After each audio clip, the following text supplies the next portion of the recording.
So I'm wondering, debating the extreme stand, the extreme environment, like the Gibbs last week at 55 and now, and is there a timing? In other words, do we see extreme early, mid, late? And if it's late, then that makes it maybe even harder. Maybe it's more early in the season where you would have time to bounce back. So I'm just wondering, and again, maybe redraft, maybe superflex, maybe, there are other dynasty, maybe there are other things that you have to overlay on the extreme events and can make a difference. So I think that's worthy of exploring as another question is, trying to map the extreme events. Just where does those above the whisker show up?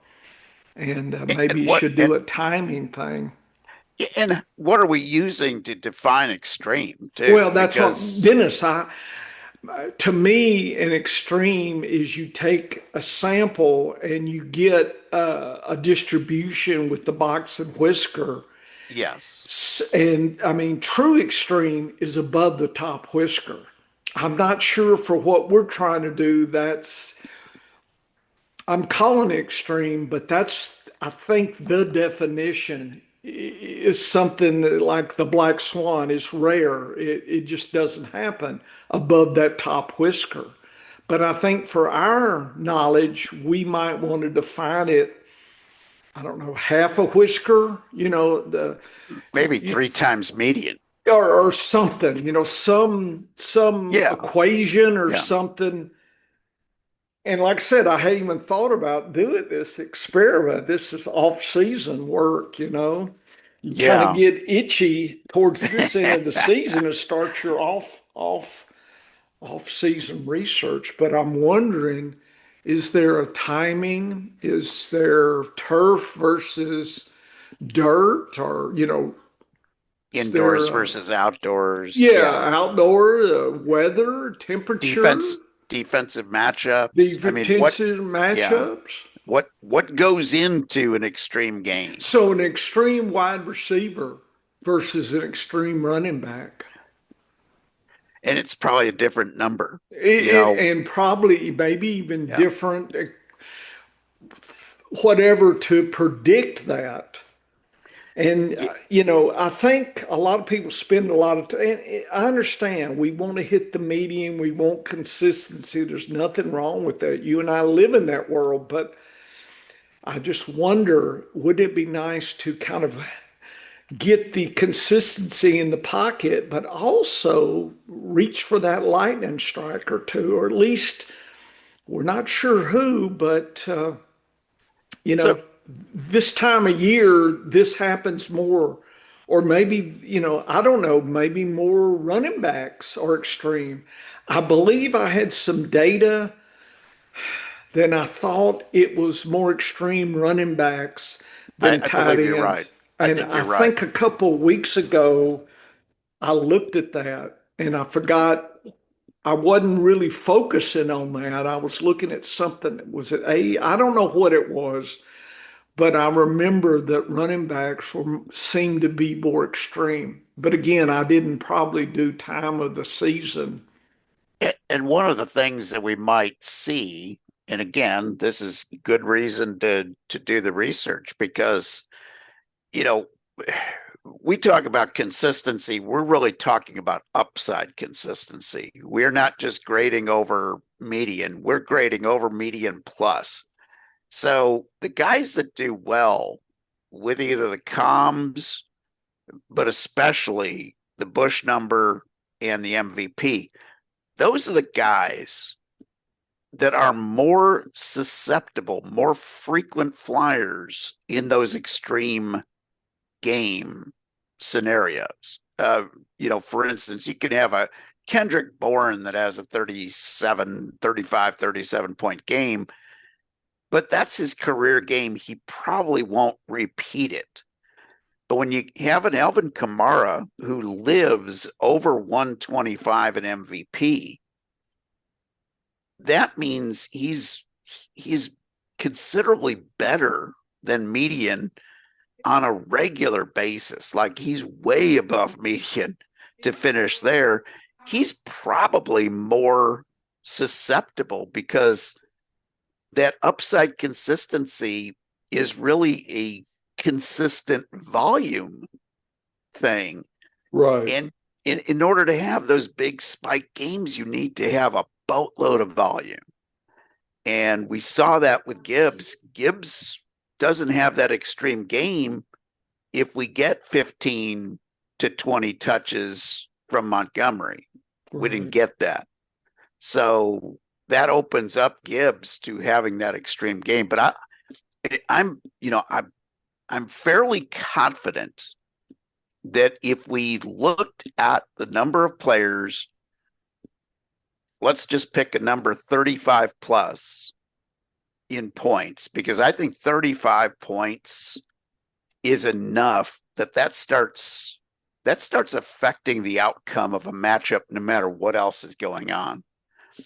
That is so above the median that it becomes this special case. If we were to look at those 35 point plus games, a high percentage of those are going to be guys that live in my over 100 MVP class. Right. It just doesn't happen very often under. And, you know, those spike games, even for the great players, like if we look at Gibbs over the last 3 seasons now, and you think, okay, what are his extremes? His extremes, he's got 55, of course, last week. He had a 46 last year. He had a 38 earlier this year, and he actually had a 36 earlier this year. He's had 3 35 plus point games in the same season. I will wager that that's fairly rare. Like having more than one is probably incredibly rare. Having 3 is getting into rarefied air. But I don't know. There needs to be a look at different levels and exceeding, say, 25, exceeding 35. Those are levels that you start being a fantasy god for your starting lineup. Right. And he's had 3 of those in the same season. Maybe we just do a simple tally of how many each player has had over the last couple seasons going into the next year, and use that as a tiebreaker. If I've got 2 guys that are close, You talking about in and drafts? if I'm in Yeah. a draft and I've got 2 guys that are close, and I got Chase Brown, who's been really solid MVP, Mm-hmm. but he's got 0 of these big spike games, and then you've got another player like Jonathan Taylor, for instance, who's rated pretty close in MVP, but has a history of pumping out 2 or 3 30-point games a season. Maybe that's where you use that as a tiebreaker, because if a player has been able to do that fairly consistently, I mean, we're talking a guy in the last 2.5 years that's got 11 games over 25 points. Right. That's a hell of a record. So, and he's got 3 over 35, including 2 this year. So those are the kinds of playoff players you want, because you want to have that potential. I mean, you want that upside consistency, but you want that potential for those blowout games. But how do we need to look at those blowout games and see what advantages those players have. Maybe those are the advantages you try to look for late in the season during the playoffs. I don't know. There's so many layers and so to this onion, you could kind of get carried away easily by chasing the extremes and missing that upside consistency that we love. Yeah, I think you master the consistency, and that's what we've been Yeah. trying to do. And then go really hunting for the extreme, see if that's predictable. By definition of an extreme, it's going to be rare. It doesn't Yes. mean it's not predictable. It's just rare, right? I mean, Yeah. the sunshine, and sometimes you still get rain while the sun is shining. It's Correct. rare, but it can happen. So there are things like that that maybe is somewhat predictable too. I'm always curious about the timing in the season, the 4 quarters of the season, and are extreme events dominating. I've got some ideas, but I haven't tested that yet. I do need to look over positional positions and years, last 10 years or so. Yeah. And that's something that I'll probably do as well. And maybe And there's one, an age factor yeah, yeah. too. Do young players spike more than, mid players versus old dogs? Do they rarely spike? I mean, CMC's breaking all the rules in some ways, but I don't know when's the last time he hit 40 or 50. Has he done one this year? He may He's have, he's but the 20 he's the 25 point guy. Like he's the consistent yeah, in the but he's not the 20s kind of Gibbs guy. 50-point guy. He is he had a 39 and a 34 and a 35 this year, Again, that's but he has getting up not there, broken. Yeah, 40. yeah. Yeah, He the last time he broke 40 was week 4 2 years ago. yeah. So, that's but 35, he hits that fairly often. Like when he's healthy, um, you know, the 2 years ago. And again, this may be more for best ball. It just hits Yes. me. Yeah. This may be Yeah. some best ball, secrets here that could apply, for next year. I don't Well, know. I'll tell you one thing. I want to look at that.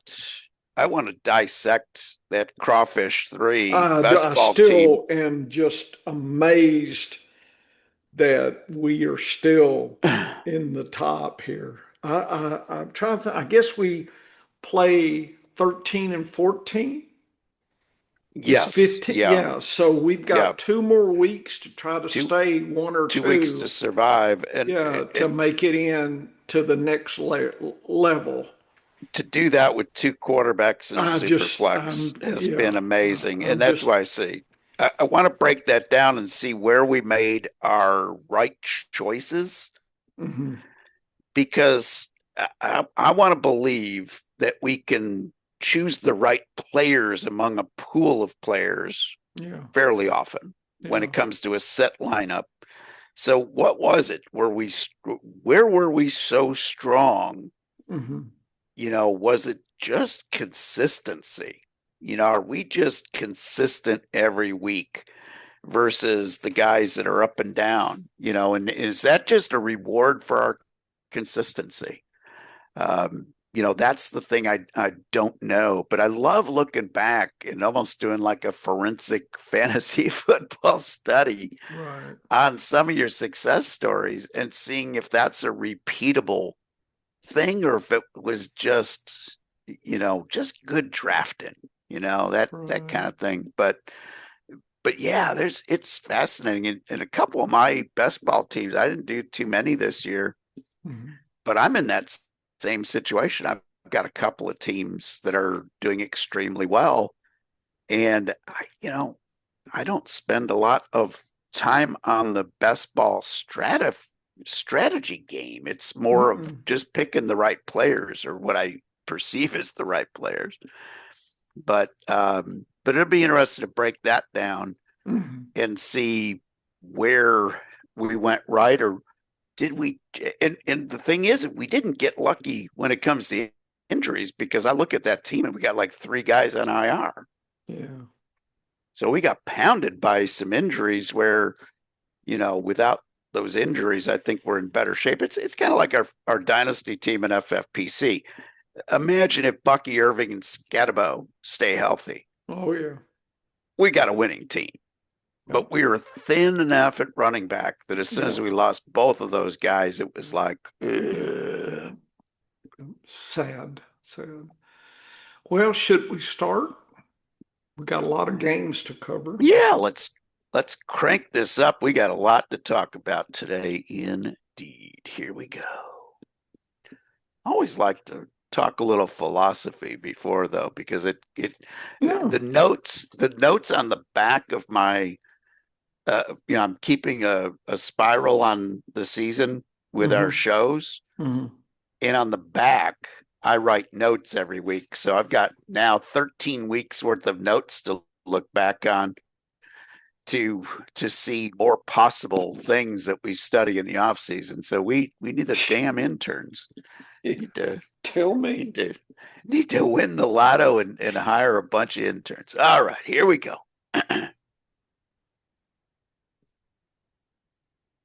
How you doing, everybody? This is Dennis Michelson. Welcome to the Science of Fantasy Football. Why the Science of Fantasy Football? Well, you get a meteorologist and a biologist together. What the hell else are we going to name the show, folks? But all kidding aside, we just use the scientific method.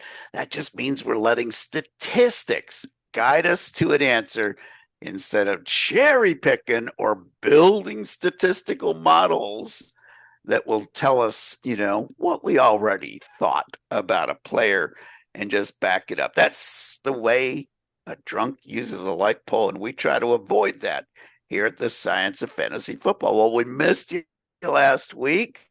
Yep. Sorry about being AWOL there, but life does get in the way. I had a trip to Kansas City, and you notice Professor Bush, the fantasy professor, and a real professor joining me as he does each episode. You noticed, Professor, I go to Kansas City. Yeah. I have my private meeting with the club. Yeah. And what was the result? One in a row. Yeah. One in a row. They turned this season around after my pep talk. Yeah, I'm proud you were able to do that. I don't think I could help the Saints this year, but I've tried. I've sacrificed a lot of juju to try to win a few games, and it just hadn't been working.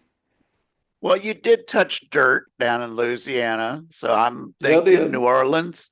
They will feel that mojo. They'll feel the professor close by. Yeah, And they're gonna rally for a big win this week. I can feel it. yeah. Well, that's going to be surprising if they do. They're not favored to win against Miami. We'll see. Well, we have an unbelievable slate of games for Thursday here, Thanksgiving holiday. I don't know And if a I can. Friday game and a Black Friday. And the Black Friday game. It's crazy. But looking at the Thursday games, I can't remember the last time we had 3 what should be competitive, good scoring games on Thanksgiving. Usually we have a blowout or 2, and it's not to say we couldn't have 3 blowouts here, but on paper it looks like the games are all going to be like 1-score games. Yeah, it looks like they're going to be higher scoring games. My dog's excited. That's true. Hey, so yeah, when I look at, I'm trying to look at the Vegas. So the Vegas, we have, uh, yeah, all of the Thursday games, 49 or above, over under.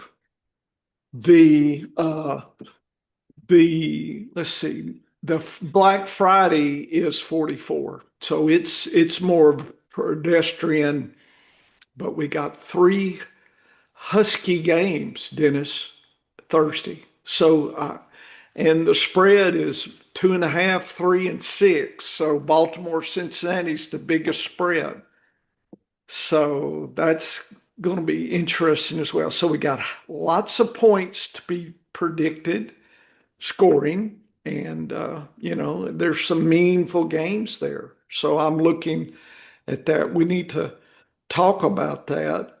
Don't know if you got any gripes. I do have a little bit of target data I wanted to just to run through before we did our game by game. But if you've got any gripes or any kind of data, No, now's the no, time.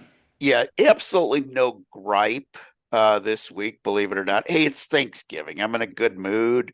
No gripes at all. But I did have kind of a question for you, almost a philosophical question when it comes to fantasy football, because we're used to having one Thursday game Yeah, to deal with. And then all the rest of the slate yeah, is on Sunday or Monday. right. This week, we've got four early Yeah, games. yeah, So you've got a fourth of the league yeah. in action Thursday and Friday. Do you handle that any different from a fantasy football perspective when it comes to setting your lineups? If you got questionable guys on Sunday, because you're going to have fewer, a smaller pool of guys if those questionable guys are out than you would if you only had one Thursday game. What helps is we've got 16 games. That helps. If Yes, it was, yes. we had 4 or 5 teams on bye, 4 teams or whatever, then it would be cutting bad. Yeah. Yeah. So the good news is we have more games, so there's more opportunity to, flip around in your roster to save yourself. But I suspect there's going to be some decisions that I'm not going to be happy with, and I wish I would have known. I think was it Amari Hampton is supposed to come back? I think, or they Yes. opened his Yes. window. He's If I'm an supposed to. owner, Yep. do you wait or not? And it's not just us wondering, Dennis. I heard that on the radio, and people were debating kind of the same question you just asked. And most of the pundits were saying, they're going with what they know now and can't, necessarily wait. So I just think it's probably team by team. If you've got enough slack to where if Hampton, obviously if you got Vidal, then you got the ultimate slack, right? You can just flip one in or the other. So that's good news. So that would be level one of my decision on that one person. I just don't know, if that's the whole thing, but that's one that comes to mind so far for the question. So what do? I go team by team and try to imagine the scenarios. And that's great advice, because if I've got a decent backup, and by decent backup, I mean, is this guy capable of scoring between 6 and 12 points on a usual week? If he is, then he's a viable backup for me. It doesn't mean I want to be starting him by any means, but I feel a little better. Let's say I've got Ashton Giante where I've got to make a decision on him, and he's still questionable going into the Thursday games. And he plays, of course, later in the week. If I don't have anybody to cover him, I'm probably sitting him and playing somebody from Thursday and Friday night or Friday slate of games. If I've got somebody to cover him at the flex position on Sunday, I'm probably rolling the dice a little more, because I think if he plays, he's a 15 plus point guy this week. So that's kind of how I do it. I agree. You got to do it team by team, because every team is kind of in a unique situation. But if I'm really thin, where I got a lot of guys that are questionable, I mean, Drake London probably won't play. Marvin Harrison Jr. might play. We're supposed to see Jacobs back for Green Bay on Thursday. I don't even know how much to fire him up, though. Is he going to be in a split situation? There are so many variables into this week. And I think the one thing that makes the Thursday games especially so juicy as far as picking guys to start from them, there's supposed to be a lot of points scored. And so in Vegas, he's usually not off by that much. So if they're saying 48, I think the worst case is usually like 42, which is still a pretty good game for a fantasy football guy.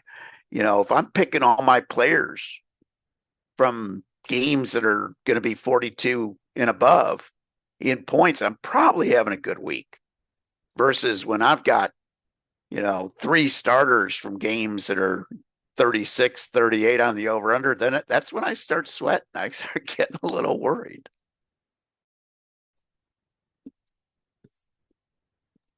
I'm back.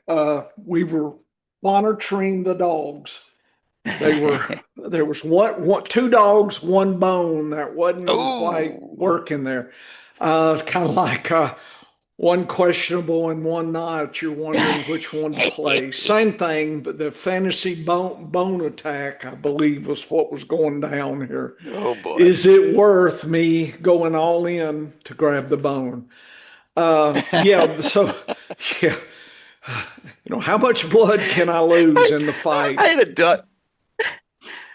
I had a dog situation like that years ago where they Yeah. were very good dogs, 2 very good dogs, but boy, they got territorial Yeah, over it's a it's bone. resource guarding. It's Yeah, it's it's the same thing when you're drafting. You draft all the handcuffs, and you're still not satisfied because you can imagine even more, right? yep. Every time I If do a I had to pick, draft, if I had to take, I'm never happy, Dennis. Always greedy. I no, want no, more on no, my bench. yes, yeah. Always more. If I had to take the bone away from those 2 dogs, Yeah. I and everybody always laughed, but I got Yeah. this big, big, very heavy oven mitt.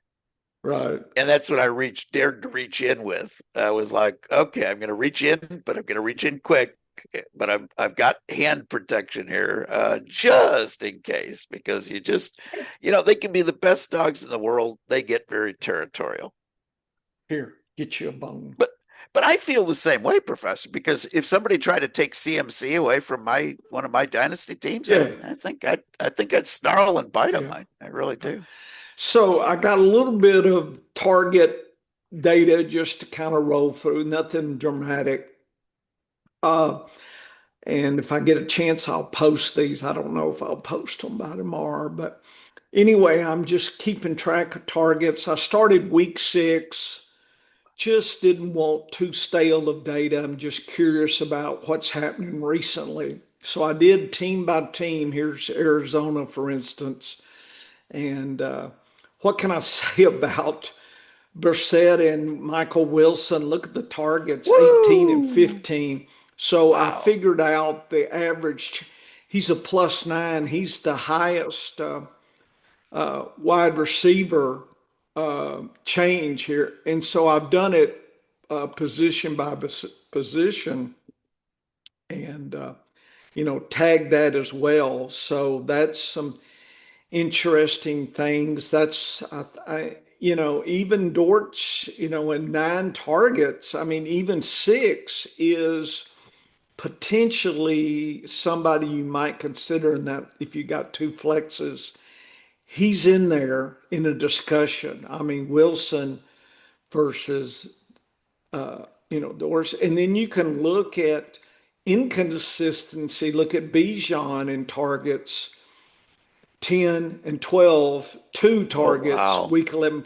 So that kind of thing doesn't set well with me, Dennis. And Ooh. yeah, so I'm hoping London's coming back but I heard that. So you can go through, and this is what I do. I look just to see is there a surprise? Is there some secret stuff going on here? I don't know. I'm just going to kind of breeze through and just kind of hit the high points. If you see something, we can talk.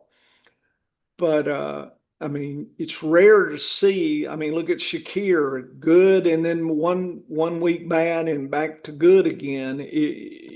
That kind of thing. So you're always left with if you look at data this way, you see inconsistency.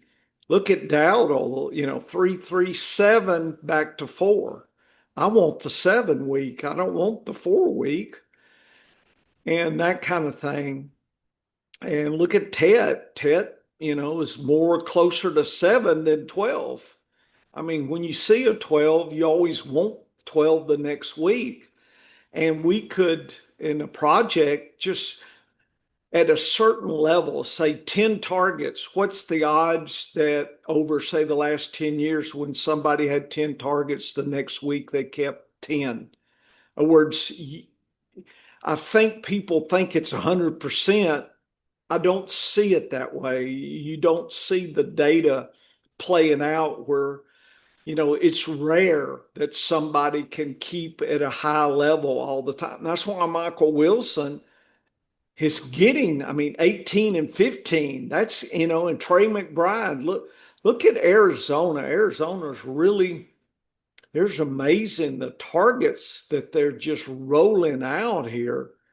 It's very intriguing, Dennis. And of course, if Harrison comes back, you wonder, does that just kill Wilson's value? Cuts it, theoretically could cut it in half. So you're left wondering about that. But I think when you look at data like this, it should remind you to be concerned about Shakir's last week of 10. And if that's all you think about, then if he hits, say, 3 or 4 or 5, you're like shocked. But if you look, no, he's had a 5 and a 3. So that's the consistency side. That's what you're rewarded, I think, with juggling players. I mean, the trick is to find the people that weren't targeted but should, get the volume this way. It's the volume chasing that we all talk about here. So I think at least spreading them out like this allows you to think about things and look at that. So I do have that data. I don't know if there's any team you want to do. And then the second way I looked at it is I looked by position. And Dennis, the green here is in the top 20% of all RB targets here. And then I looked at the total targets, and that's the top 20%. And then the difference weeks 6 to 9 versus weeks 10 to 12. So anything positive, there's been an increase. Anything negative has been a decrease. Like Bijan, look at it, minus 4.2. Something's sadly going on. So that is a worry that I have. I'm a Bijan owner myself, and boy, I don't like to see that at all. But he's done a 3, a 2, and a 2 versus 8, 8, 10, and 5. So it actually looks 8, 8, 10, 3, 2, 2. It looks like he's tied, and 5 was in the middle here. And so I use color here to look at the best, and we've only had 3 solid RBs since week 6 that have hit that 20% or better. It's CMC, 8 Chain, and Jonte. Then the next level is the yellow players. They were like, 4. The CMC, 8 Chain, Jonte, 5 or 6. And then so you see the yellow players, and then the blue is 3. And then no color means less than 3. So Barkley's only done it twice. So, and you can see some things here, and just allows you to start tracking things a little bit. There's some names here And look at Tyrone Tracy has kind of been, you know, he's been, at 4, and that's not too bad. He's worthy of flex consideration. So I'm tagging it that way by colors. And in tight ends, we have more tight ends, 6 tight ends. So we had 3 in the top. We have 6 that have been 4 tight ends, Dennis. That's the thing. So 4 was the level here. With the running backs, it was 5 as far as weeks. So, and then the orange was the 3, and then blue was 2 here. So you spots things and you can see, who's who and what's what here. And let's see, was there anything that surprised me a little bit? I'm on Ingram, and I was sad to see that he hasn't hit 6 and 8 in a No. while. So, I mean, it's good. And Goddard is also inconsistent. So that's good. And Hawkinson is a 2, inconsistent. And look at Barner, had an 11, but back to a 4. So this just allows you to look at things a little bit in a different way. And here's wide receivers. We have even more goodness in wide receivers here. A lot of these are people, Look at Troy Franklin. Goodness, Dennis. 5. That is just crazy. That's as good as Devontae Adams. Troy Franklin is Wow. as good as, yeah. So this allows you to look at it in that way, just a color metric, kind of 3 buckets to fish in a little bit. This may be helpful for any kind of, you know, betting or any kind of daily sport. So if I get a chance, I'll post that. But I like to go through the data and just kind of look at things versus look at AJ's kind of the last 2 weeks. He's popped back up. Yep. I was proud to see that. And, well, we need Waddle to come back to 8 and 9. I mean, he's been at 7, but, you have to have a point at some point to judge him. But look at Keenan Allen. He's been 1 week, and the rest of the time, he's Yeah. okay, but it's not like, some of these other players here. So that's how I stack the data, and I just look at it and think about things, right? I'm not wedded to play or not play anybody, but I think this at least gives you a different way to look at the players, through the target lens. And this is how I use, this data here. And especially look at Lad McConkey. I'm really sad to see this. He's -5. So Yeah. something, I don't Yep. know what happened to him, Dennis, but I don't know if I'd hate to have him on my team because you got trained on this kind of 9, 15, and 10, and this is what you're getting, about half that production. So And that that's is that. not good. No, and that 4 to 6 range for targets is where he was in the early part of the season. Then he peaked, and now And he's now he's back back down. down. Yeah. And I don't like to see those. I don't like to be on the crashing part of that wave. Yeah. It's just it makes you a little bit hesitant to start that player. And you can even see some guys that are, you know, the Troy Franklin's been one of my big success stories because I saw the shift in targets to him, about weeks 4 to 6. It looked like he was starting to get more involved. And then all of a sudden by week 7, he just took over. And you look how Cortland Sutton has dropped as he's gone up.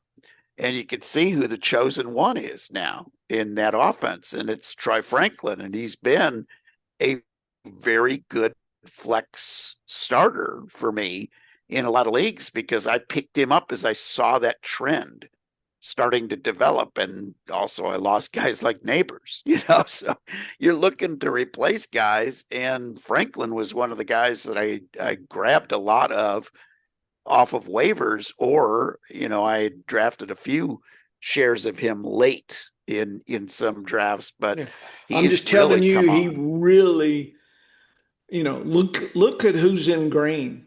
I mean, these are a who's who, and there he Oh is. yeah. He's the least Yep. known of somebody who's had 5 weeks in this time frame that have A- had targets above the 20 percentile. And That's just amazing. here's another amazing one when you look at it, because this comes to player efficiency of scoring in fantasy football.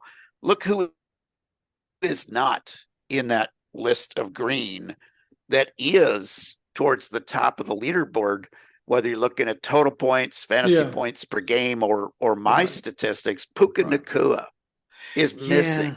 yeah, Puka's yeah. down there farther Yeah, because he he's is. not consistently getting those targets. He But has in take the a last look at the couple of weeks. last four Yeah, weeks. He's a 3 out of 4. 3 out of 4. So And there is some hope, Dennis, that he will yep. be ascending. And and he has been. So it's been very, very solid.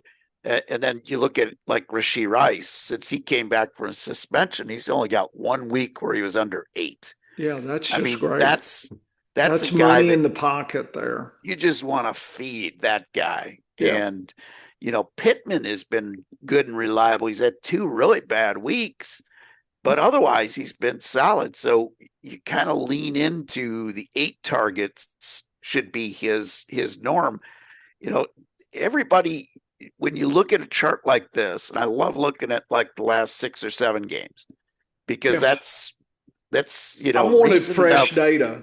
Yeah. Yeah, that's recent enough to know where the trends are and where the injuries are and everything like that. And you look at some of these guys, and that you could just you can count on 10 plus targets from guys like Amon-Ra St. Brown, Yep. from JSN. Yes. 10 targets is what I would forecast. 10 or more is what I would forecast for those That's guys. probably in the top 10%, Dennis. Yeah, it's beautiful. And Wandale Robinson has been a target, Boy. been a crazy target guy since Neighbors left. And I just like leaning into that volume. And then you got guys, Justin Jefferson's getting the volume, but he's just not getting the results.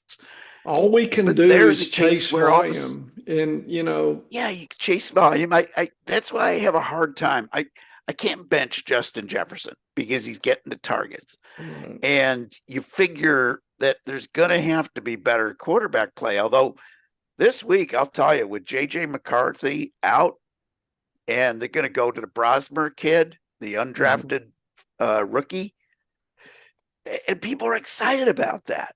Yeah. How can you get excited about an undrafted rookie coming in here Yeah. to replace a former first round guy? If he was that good, he'd already been starting. If he was that good, somebody would have picked him. This is like even more sensational upset story than when Brock Purdy came out of nowhere. So Right. I can't get excited about Minnesota this week. Yeah. I just, like I said, I think looking at the data allows you to kind of form opinions. I mean, I remember when Malik Washington was the thing, but you can see he's only had one, and Nothing. Nothing. recently he's been three. And Yep. you can't make a living at three, Dennis. And same with Calvin Austin. He's just not getting fed. Yeah, You yeah, know, and even Christian Watson, he came on the last week with 7, but before that, lean city. You yeah, cannot count on somebody. I don't want a guy in my starting lineup who's only going to get 4 or 5 targets. That's yeah. not And the people recipe keep for talking scoring. about Luther Burden, and it's just like, no, I'll look elsewhere. I mean, I understand 5 targets is 5 targets, but it's not something that I'm just selling out to shove him in my No, flex. no, no. I would consider him, but there's some other 5 target guys that are worthy of, some look-see as well. Well, you know, look at DK without Ayanamor or Ridley out there last Yeah. week. Yeah. I think he's going to be a 7 or 8 target guy going forward. But I agree with you with Burden. Burden, I have added some shares of him to the back end of my bench, Yeah. but I'm not playing him unless it's a desperation situation because he can be a flashy play guy, Yeah. but you're just counting on him. It's like playing a tight end dependent or a touchdown Right. dependent tight end. That's Right. what Burden is as a wide receiver now, and I don't like to have those guys in my lineups. Well, I think this will at least give you something to focus on the inconsistency. And I think that slips away when people are just looking the last week. So this is a lesson, and this is why I use different ways to look at data. I like to look at different ways. That's why I like to look at the team level, Dennis, like these figures, and I Yep. like to look at the position level. It's important to do both and give yourself some time to think about it. And like I said, yeah, I have the time to make these figures and I have time to stare at them and think about them. So that's my weekly journey. I realize a lot of this is locked in. It's the, I know there's some waiver situations out there. I think the top running back, everybody's looking at Neil in New Orleans and 7 targets, Dennis. Oh I yeah. mean, Yeah. is that worth at this point in the season? It's a gamble, but I mean, I'm not sure Kamara's coming back. No. In fact, I would argue that there's somebody else somewhere, maybe on the practice squad, or they bring in somebody that could surprise. That may be the dollar play. Go for Neil if you need something. Put your money in, but I wish I had. Who's the dollar play in New Orleans, It's Dennis? We're missing. it's a good old friend of ours from last year Yeah, that never did anything, right. but he's been moved up to that next spot. It's Audric Estime. There you go. It's estimate then. Yep. Yep. And So, it's just folks, I understand if I was loading up my waiver wire train, I would put estimate. If you need Neil, you want estimate. Just if Neil gets hurt, estimate may be the last guy standing, and you can go ahead and grab him for $1, kind of thing. So he would be somebody I would be considering if you really need desperate help at this point. I'm not saying he's worth $1, Dennis, if you got space, you know. yeah, and there's other guys like that out there. I know Yes. Pacheco's coming back this week, and Hunt has been getting fed. But Yeah. if something happens to Hunt, the Chiefs just signed Damian Pierce. They'll Yeah. probably get him on the active squad right away Yeah. because they need a kick returner. Hmm. Remigio made some really bad decisions last week, Yep. and they didn't waste time. They signed Pierce off the Texans practice squad. Yep. Pierce is one heck of a kick and punt returner. I'd expect him to be out there on Thursday returning kicks for the Chiefs. I think Nice. they'll elevate him. They'll probably, drop Clyde Edwards-Helaire back to the practice squad. They had elevated him as an Right. emergency back. So I look at, obviously Pacheco and Hunt were going to be active, but we might see Damian Pierce active instead of Remigio. this week. So if something were to happen to Hunt, and I'm not sold Pacheco's, back to full health, Pierce is really good in the passing game over Right. the course of his short career. So, yeah, it's crazy. He's only been on the roster 4 days. How much of by the time the game rolls around, how much can he absorb from that, from that playbook? Probably not enough this week.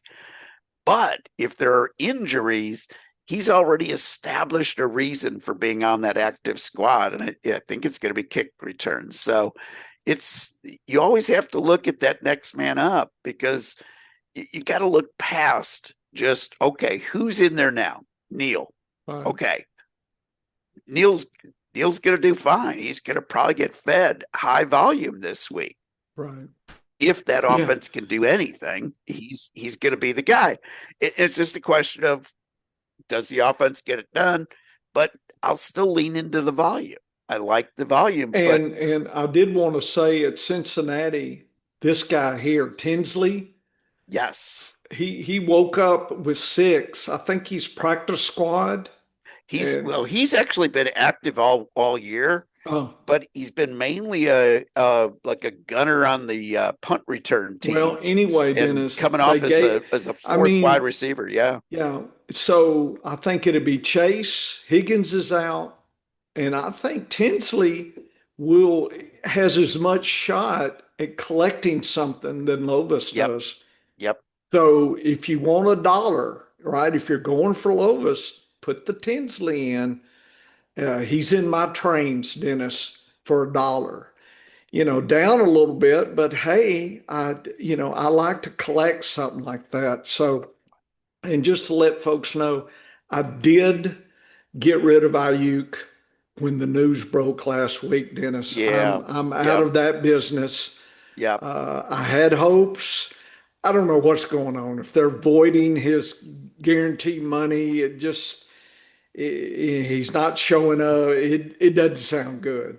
I mean, It, I'll get burned by that, but I fished elsewhere, so I jettisoned all my or I'm still got my Jaden Reed. I'm hoping next week because I was thinking he'll be this back week. next. He'll be back next week. So I needed that power. I needed an option going into the playoffs. So Jaden Reed, if he's still out there in some leagues, you might throw in a dollar while everybody's, looking elsewhere. Tinsley could be another one. So use these targets to find these secret players that people are not awake on, Dennis. I don't know how else to do it except do it like this but you need multiple weeks. You can't look at just last week and look at, JMO here. I mean, 2 and 3. So Yeah, he had a 3 last week. You can't be overly surprised. I understand you were expecting 6, 7, 7, 7 row, but he's had a 2 before. So, that kind of thing. And Wilson, if Jacobs is back, I'm not sure what to do with Wilson. That's another issue. I've got, you know, I just don't see him having. I think it's a shot at it, but I think it's lean. I think he went to the last slot in my last flex if Jacobs plays. That's another example of some things that's I've got to switch my lineups around. yeah. The only way I think Emmanuel Wilson cashes in as a solid start is if Jacobs were to go down in the middle of the game and Wilson gets put in. But if you go into your fantasy lineups playing for that injury, oh my goodness, you're going to Right. be hurting, because I look at him being an 8 to 12 touch guy Yeah. with Jacobs in the lineup, and that for a running back is lean of where I Lean want to be. candidate. And Mhm. I'm not even positive not even positive that he's the passing down guy with Jacobs. Last week we saw some Chris Brooks in on Yep. passing games. Now we didn't see a lot of targets to him. We Targets. saw one, but he did split some of that third down back because they like to keep the back in for blocking purposes. So that kind of tells you maybe those Green Bay running backs are not the place you want to shop anyway for Yeah. a backup. But this time of the year, you're changing your outlook a little bit. I mean, imagine Woody Marks. You get Houston up there on the screen. Imagine Yep. Woody Marks if he was getting a 5 or 6 targets a game steady. It's a whole That's different great. player. Yeah, Whole that's different great. player. Yeah. But he's not. He's a 3 target guy on a good week. Yep. And It's I been lean the last 2 weeks. Yep. love Woody Marks, okay, as a player. Love Woody Marks. I've had him in my starting lineups. I've had him as my pops player Yep. in the past, but you're not counting on targets with him. That's not where he's going to be making his hay. So Yeah. it kind of gets a little lean there when you're trying to, there are certain guys that are heavy target guys. There's others that aren't.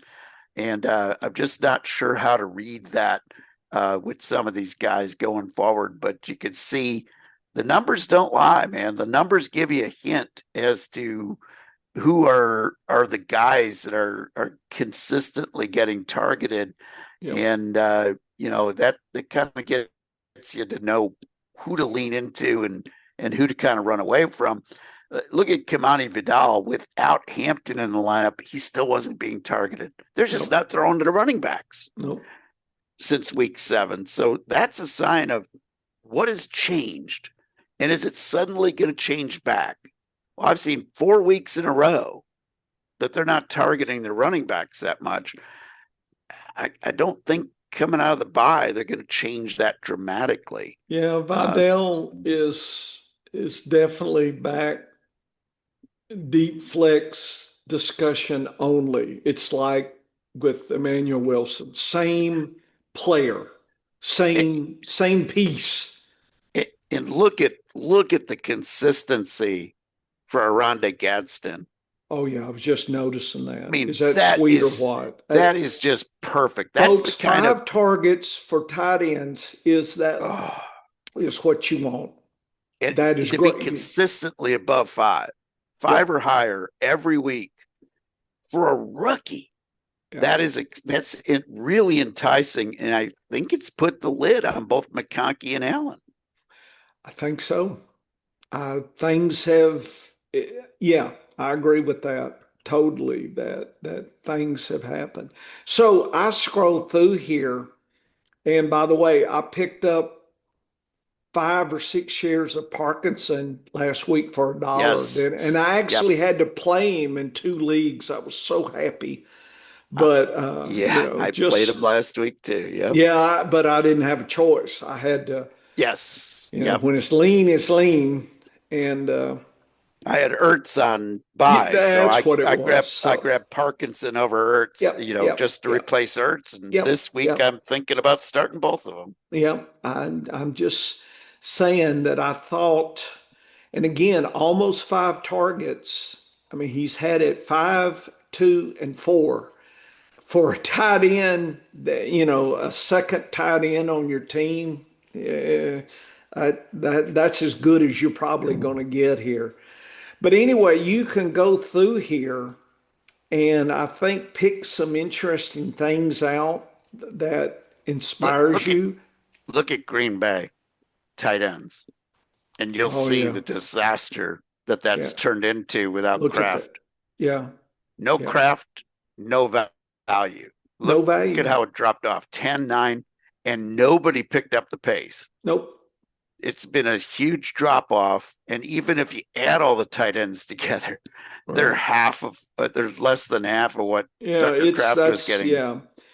I'm hoping people forget about Tucker Craft, how good he was at the time.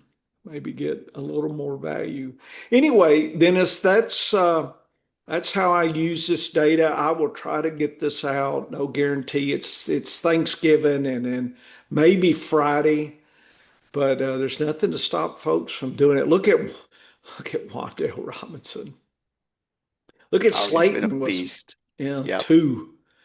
Ugh. Hodges. So I did. Hodges is in my dollar play, Yep. Dennis, just because I need, I don't like if I need somebody, I'll take a six target at this point in the season if I need it. So he's my dollar play there. So Mitchell, 6 and 7, that's as good as you'll see for the Jets. And Go up. Mechie, look at that. Looks Yeah. like it's a doublet there. And Yes. by the way, your article, I think week 11, you mentioned Mechie. Mechie. Yeah, you Yep. did. Well, Yep. I picked him up in a few leagues. I should have been greedy, after the fact, and I wish I'd picked him up everywhere, but now I won't get him for $1, so I'm sad. But I had an opportunity. I got him in a few places, but it's never enough, Dennis. It's No, never. and remember, I I as soon remember as your it article. well, I was The on Devin editor Neal. dragged me over and said, "Look at this guy." I said, "Hey, Dennis is how that's nice." And I was like, I agreed with the editor. We both were all in on grabbing some Mechie. It's just the level we neglected the Yes. level. And Lazard got 3. Dennis, you talk about a blast from the past. Oh my Yes. goodness! Well, you want to see a really strange event? Scroll up to Atlanta, and I'll show you something weird that happened last week with their wide receivers. So you look at London, of course, was out, and Right, this was the first week of of um, uh, of playing Cousins at quarterback, right, and Cousins connected to Dylan Drummond and David Sills, two of the yeah, guys that he'd been playing with yeah. all On the year practice on teams. on the scout team. Yeah. So he threw 6 of his 9 targets Yeah. to the two Mooney, guys. everybody thought Mooney was the Oh smash. yeah. Yeah. Mooney was like and I told everybody, I said Mooney is not the play here. And I didn't say grab Sills or Drummond because there's no value there. But I thought it was funny that 6 of the 9 targets Right, to wide receivers right, went to the two guys that have been starting on the scout team with Cousins.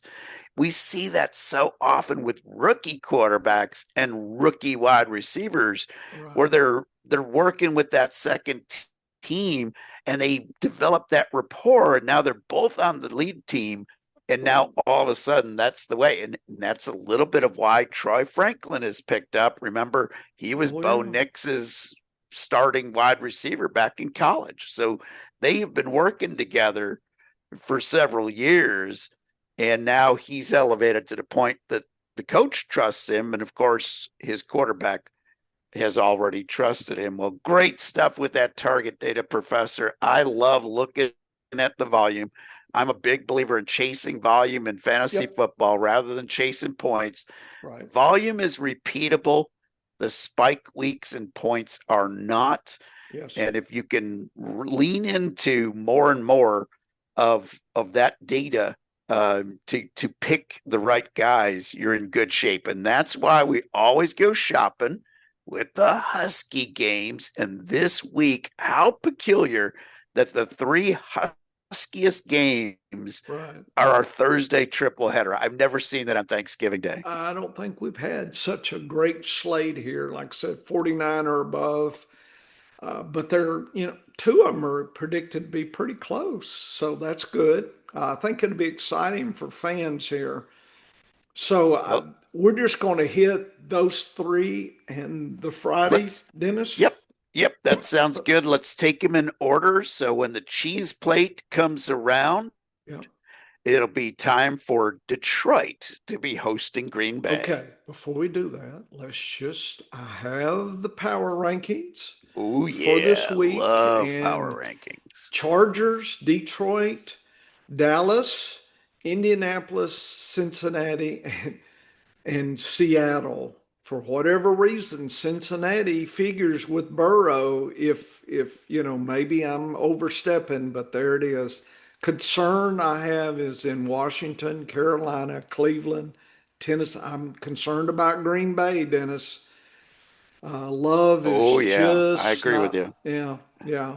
No, I'm concerned about Pittsburgh with and the Giants as well. If Dart comes back, I wouldn't worry about the Giants if he can, but I think he's still in protocol. I mean, he might be one more week. Is yeah, sad, but we won't know until Friday. yeah, that's sad. So you're guessing here. If you have him, you may have to start the other person. So anyway, there's the greens and the reds, Dennis, and there they are. And I just again just want to remind people that I am doing a home away split uh, where I do use that past data to try to predict things. Just a simple model. I have no clue if it's real.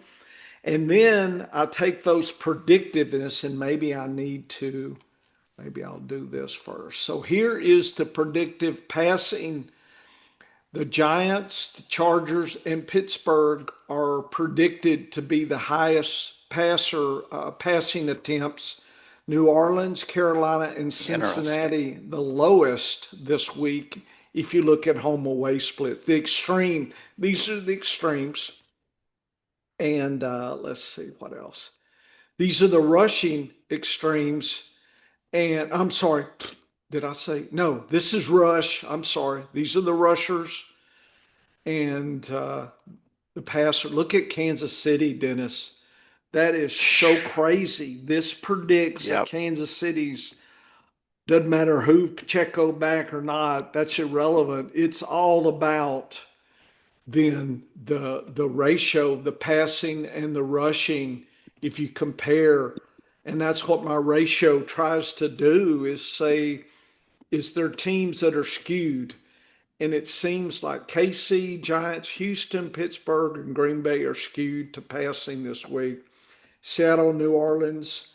Notice Devin Neal. Okay, so if they're skewed away from the pass, 0.07, that means they're skewed to the rush.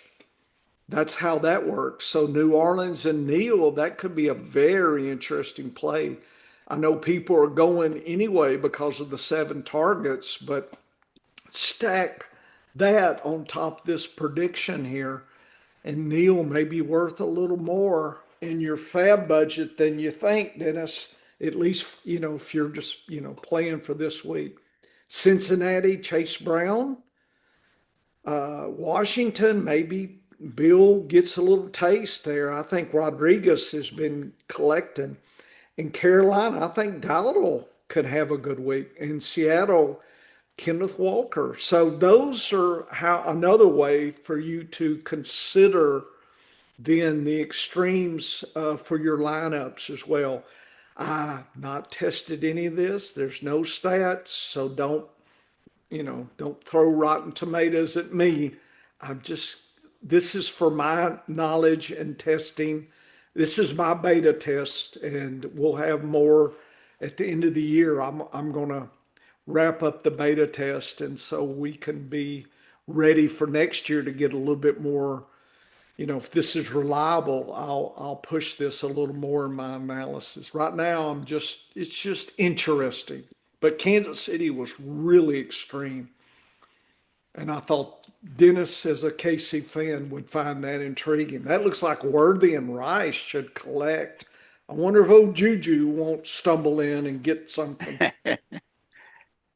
And maybe even Hollywood Brown gets to play There if you their go.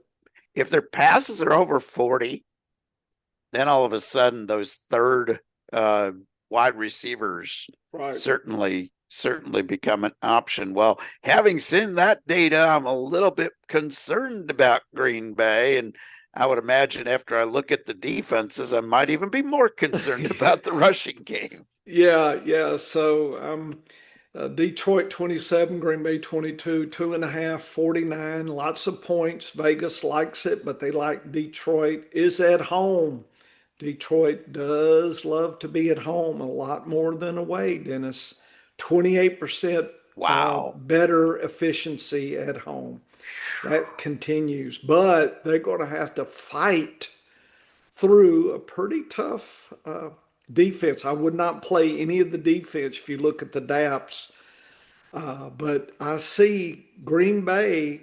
I think is going to be. I know Jacobs is back, but it looks to me if Green Bay beats Detroit, it's by passing.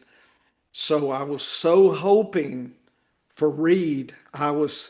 I could see the two touchdown game from Reed, and now I may play Watson or Dobbs, but my confidence is weak sauce even with this.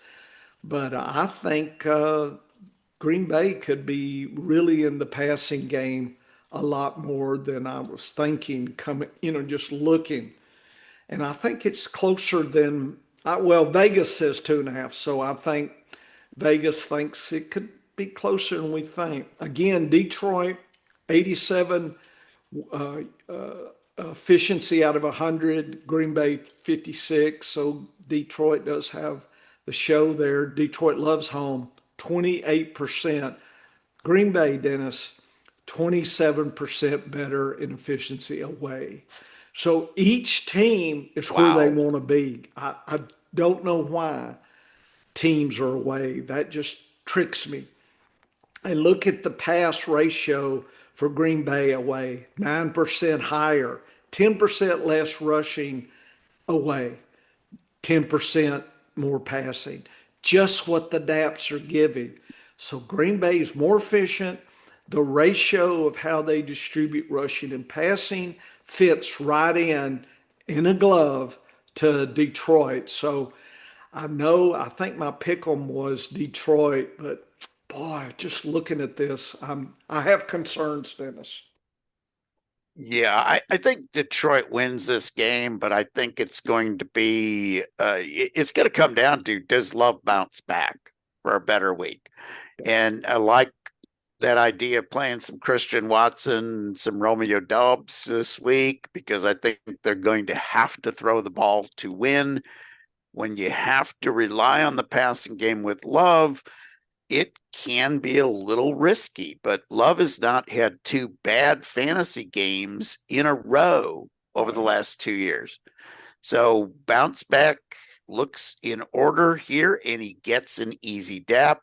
On the Detroit side of the ball, they're going to have to earn it because Yeah, this Green Bay defense is for real. I think But I Gibbs, if Gibbs has any, I don't think he'll have a 50-point game, but if Gibbs is let loose, that's what that's why I picked Detroit because Gibbs and Gibbs St. is Brown, just, yeah. Gibbs and St. Brown are going to have to step up. Brock Wright is out for Detroit. So now they're down to third string tight end. So I'm Oh, not yeah, I too didn't know. I concerned didn't about even that. rank. Yeah, Yeah, it's Ross Dwelly, but he's not worth putting into your lineups. But nope. I like Detroit. I like the over here. Nice.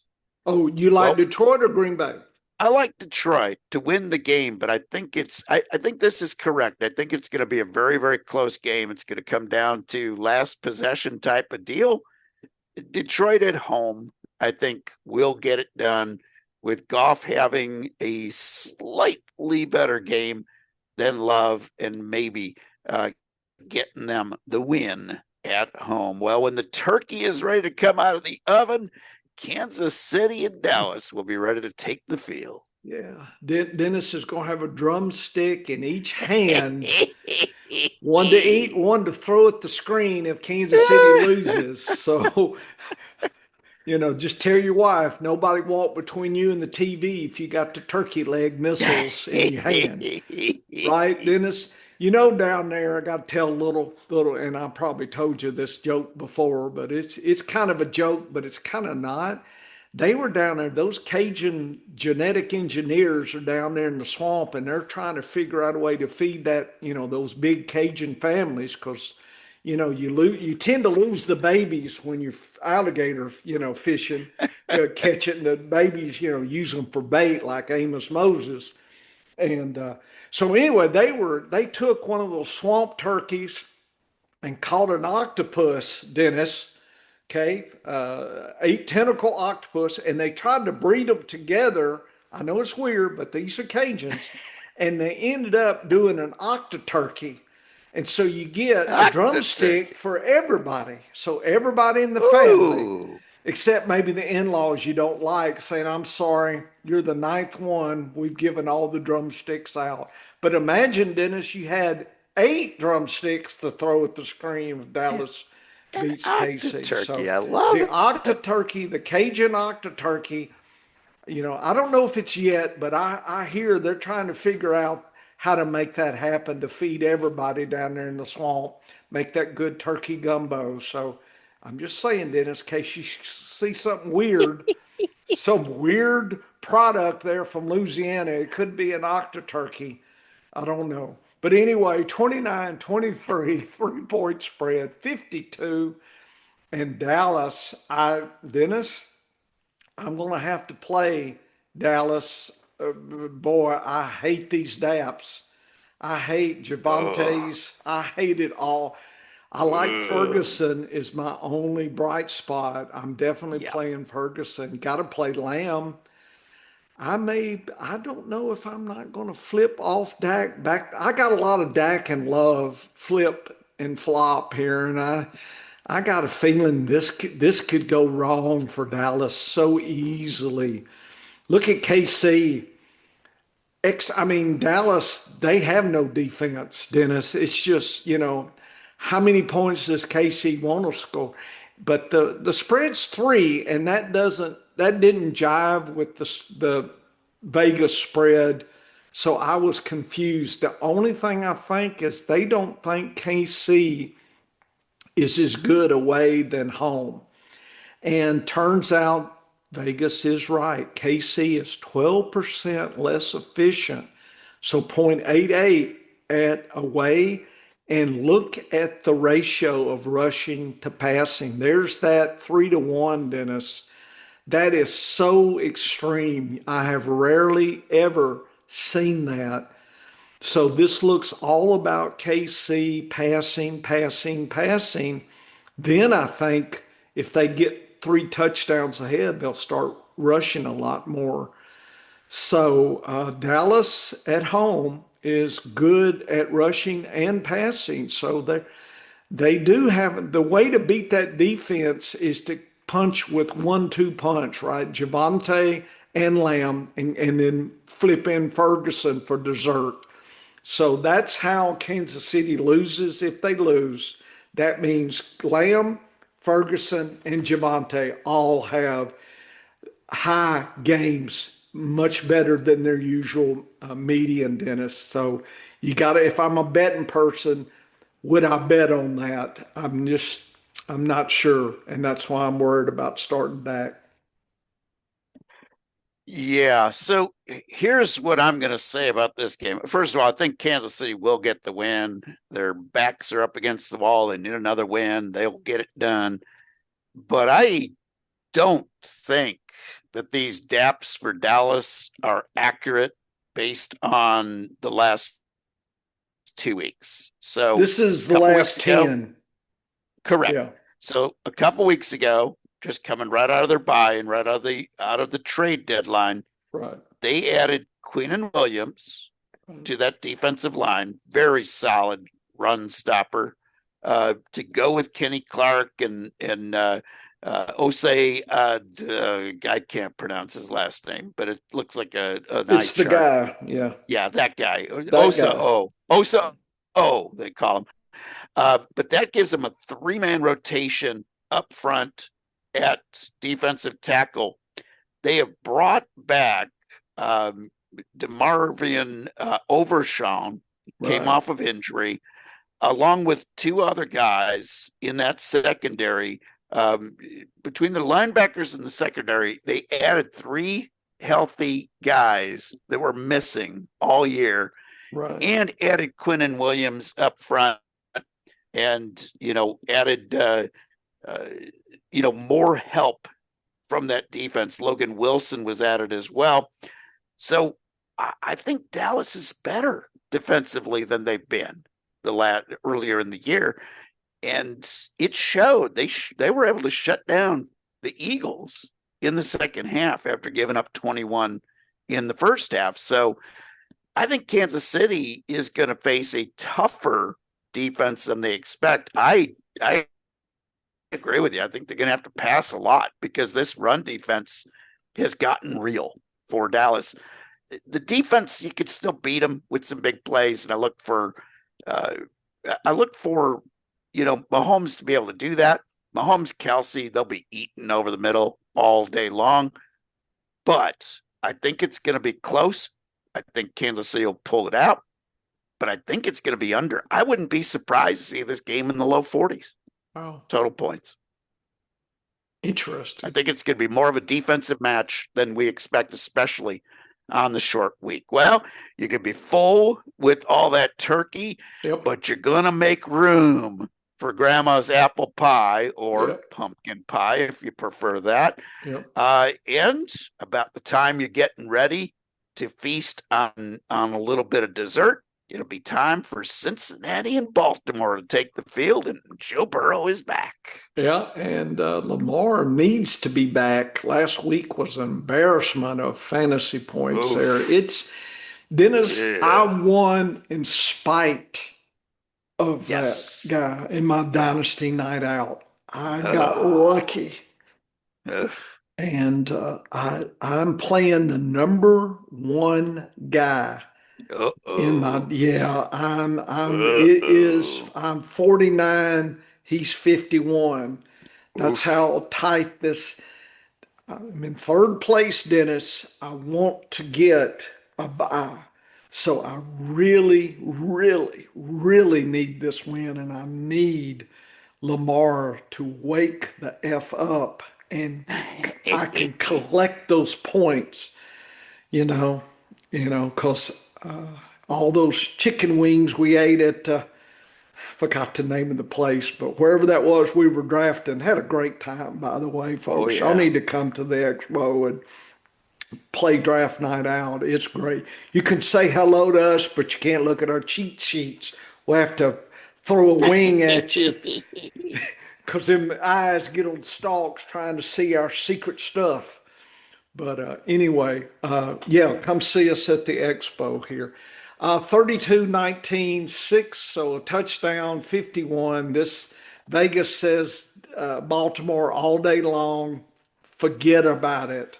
And I guess if Lamar's not passing, then I guess Henry's getting two more touchdowns or something here. Looks like it's extra easy. Baltimore is a streaming D this week. Definitely, they're one that I'm trying to pick up in a few. Most everybody's already jumped on that. Cincinnati is not a defense I would worry about there. I do see the wide receivers. There is an opportunity for Burrow to collect here, but Gesicki's going to have to earn his biscuits. He came back, and Noah Fant kind of went back to number two. So, Dennis, I'm actually jettisoning. I've got some teams where I have three tight ends, and Fant's the odd man out. I may regret this if Gesicki gets hurt, but I'm looking elsewhere and I probably want to carry two tight ends. But home, Baltimore is 4% better at home, 77. But Kansas City, Dennis, overall, the whole year, this includes a lot of things. They're 92. They score a lot of points and yards per Oh wow. second. So it doesn't mean it in a real world that they win games. Okay. Efficiency doesn't necessarily win games. Kansas City, I mean, Cincinnati, Dennis, away 60% less efficient. So Whoa. Burrow is going to have to fight. But again, that's a lot of that data is when he wasn't there. This looks like they're going to need Chase Brown to keep them in the game, and because they tend to rush more than pass. And Baltimore is equal, so that means pretty much they're more dynamic, and Cincinnati is less efficient away. So I think Baltimore wins. I just don't know if it's with Henry with a couple touchdowns or Lamar peppering some of those folks. I hope Andrews collects. I need another two touchdown week from Andrews to get me right here this week. Yeah, this is a tough game. I've gone back and forth on this because just like Dallas, Cincinnati the last 2 weeks has all of a sudden shown a little better defense. Now, they were so bad that there was only improvement that could be coming. But, Hendrickson's going to miss the game again for Cincinnati, so that curtails their pass rush. I am up in the air on whether to start Lamar Jackson or Tell me, Stafford. I got Stafford or Jackson in draft night out. I need a win, and I'm almost tempted because I think Dennis, I would play Stafford. I know, Jackson's foot is hurt, yeah, and I think yeah, I think your floor is much better with Stafford. yeah. With I'm just Puka and yeah, Adams, yeah, yes, you, you, yeah. you, That's why I'm convinced that I'm going to play Stafford the rest of the way here on this team. If he stays healthy, he doesn't have a great matchup here. But I look at Lamar without rushing, and Lamar is, 5 points worse, in my opinion, in fantasy football without the rushing ability. So I yeah, Jackson's got the greater upside, but he hasn't had a big game since week 3. Like, I'm sorry, I guess week 9 he had a big game, but that's 3 in a row, 10, 11, and 12. it's been He sad. just didn't do all that great. And week 4 he was weak. So he's had 4 of his games where he has not been Lamar like.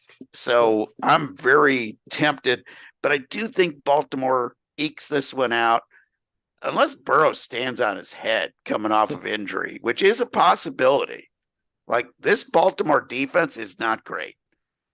Does So, Cincinnati have a they're shot at not getting bad. in? Does Cincinnati have a shot at getting in the playoffs still? Yeah, yeah, they need to win out and they need some things to Would you, happen. should they risk Burrow?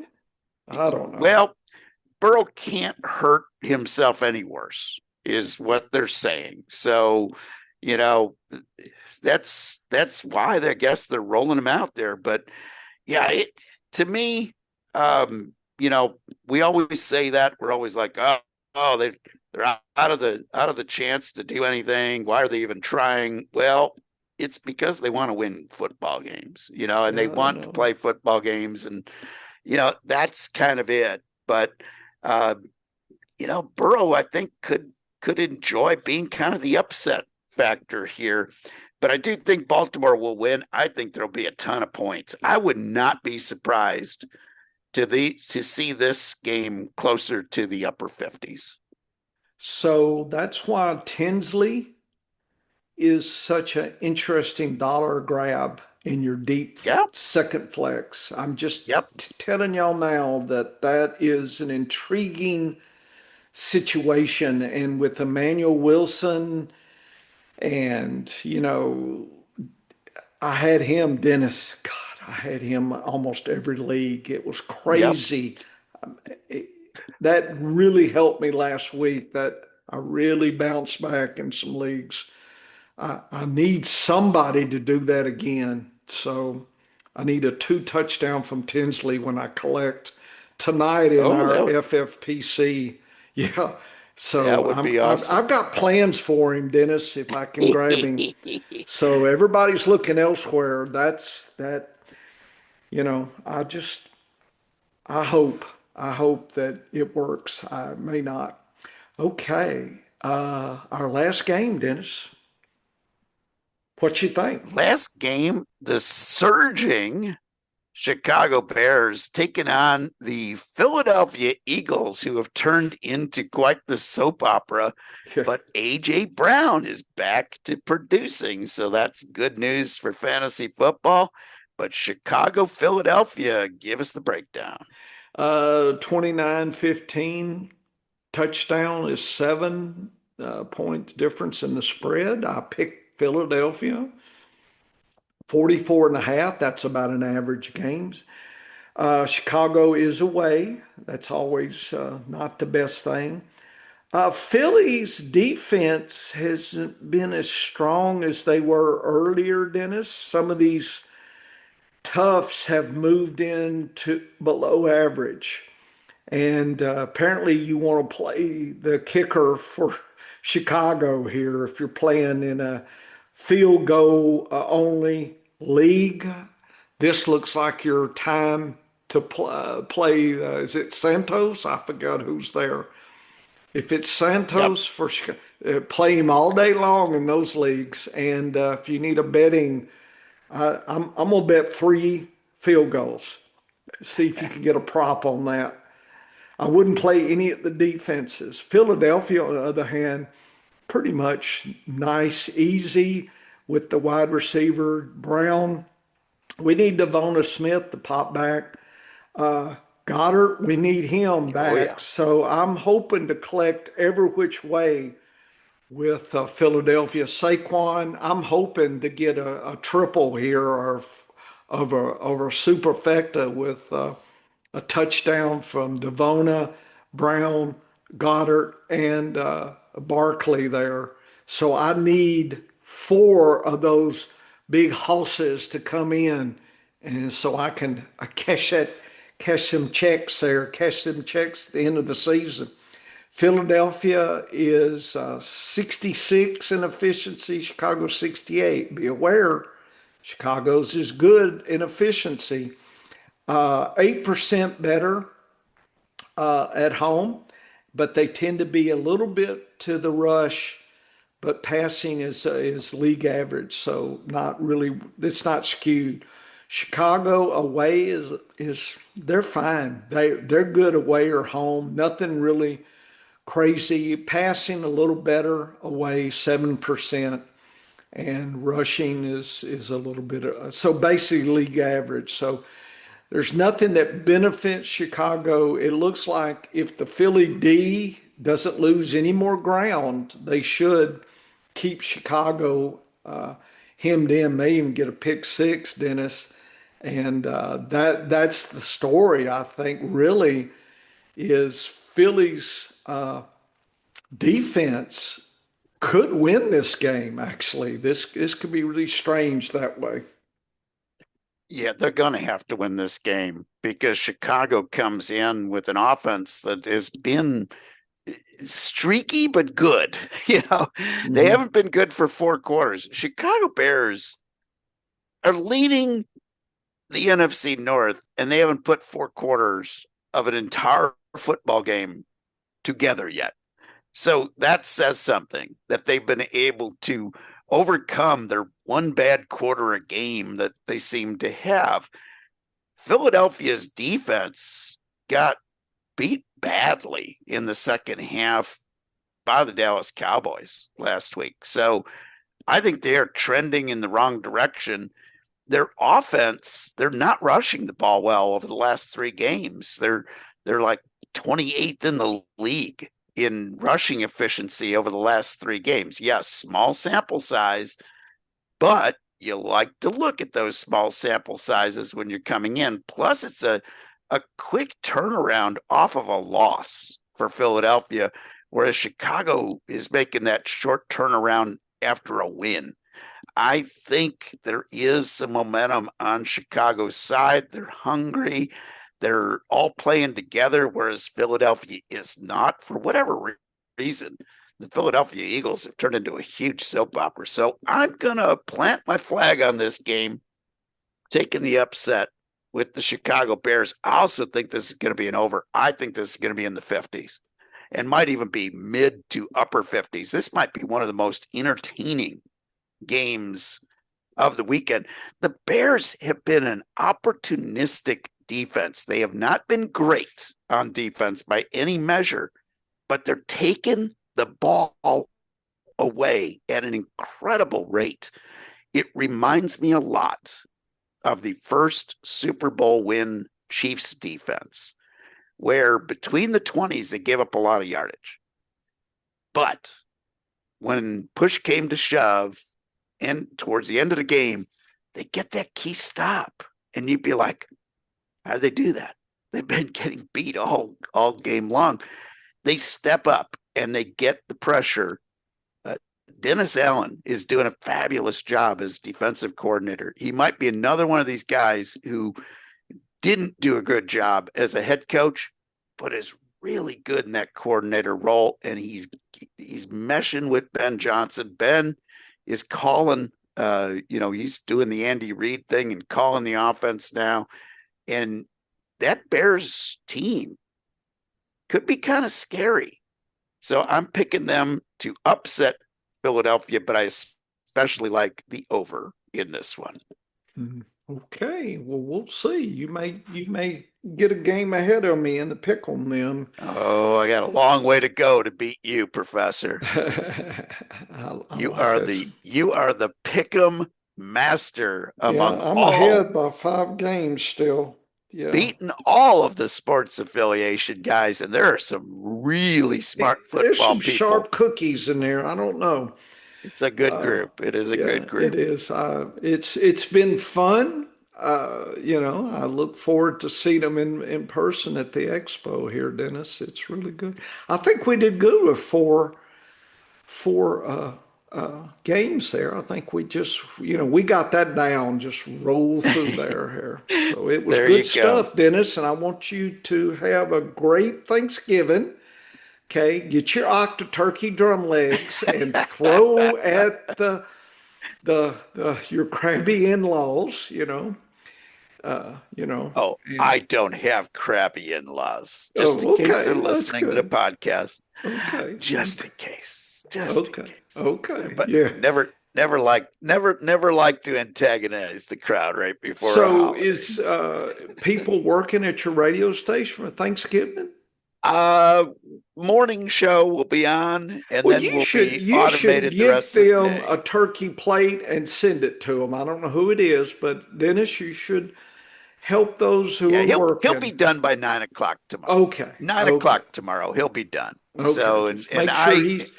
I was worried about him, so yep, I'm working for our I'm working for the boss on Friday evenings. I'm doing the good, 4 to 6 DJ shift, all good. Christmas music all the time. Well, you need So to it'll do be a lot of fun. some rock and roll Christmas. Run, run, reindeer, right? Or Yeah. run, run, Oh yeah. Rudolph. Yeah, I like. Yep. I'll have that one in there. I'll have yeah, we'll have Little Saint Nick. We'll Oh, I bring out love some all of the the Beach Boys stuff. we'll Yeah. bring out all the good classic Well, we Christmas like the music good on class. Friday. So And folks can listen online anywhere in the country, that's wityradio.com, or download the free WITY radio app, and you can listen to me make a fool of myself on yeah. Friday afternoon. And Dennis can relate. Maybe you can jump in and say how the football went for us there. We hope it's good. Oh, Anyway, I want you to have a good I'll be holiday. talking sport. Uh, Yeah. Praise your wife. I know she's been putting up with you for years, and so she is a saint. She has earned Yes. that, and feed her good. And don't Yes. make her run around because it's stressful. Is Thanksgiving at your house or are you going to somebody else's house? No, we'll be over at the mother-in-law's, Okay, just well, that's good. Well, give about them a hug for the professor less than and 2 miles apologize away. for your outburst when Dallas upsets KC. So you just go ahead and tell them you'll be a crabby dog Oh, if that happens. But no turkey leg yes, throwing, indeed. Dennis. I know you'll want to, you know. When Jerry Jones gets over there and smiles when Dallas wins, you want to beat him in the head with a turkey leg, but don't do Oh, that. Have a great time up there up north, and we'll hold the fort down. I will say that the horses are coming back to Oaklawn, so I'm looking forward woohoo. to another season. We'll be talking on and off about stuff happening over here at Oaklawn, and I do love to go on occasion and have a great sports book too. So we will see what happens. Anyway, I wish you a good holiday and happy Thanksgiving to the 2 or 3 that listen to us. I want y'all to all be safe. And a very happy Thanksgiving to you and everybody down south there. I know you guys will have a great time. Head on over to the sportsaffiliation.com. Check out all their shows. I'm actually hosting tonight. I don't think I'm hosting, but I'm subbing for Rick Briselis on their show, which is usually a Thursday evening show. It'll be Wednesday because of the holiday. So I'll be over there at the Sports Affiliation tonight. Come on back here and I'll head over to scienceoffantasyfootball.com. Check out a couple of my articles, all of the professor's data, and head on back here Saturday for another edition of the Science of Fantasy Football. Get to work, folks.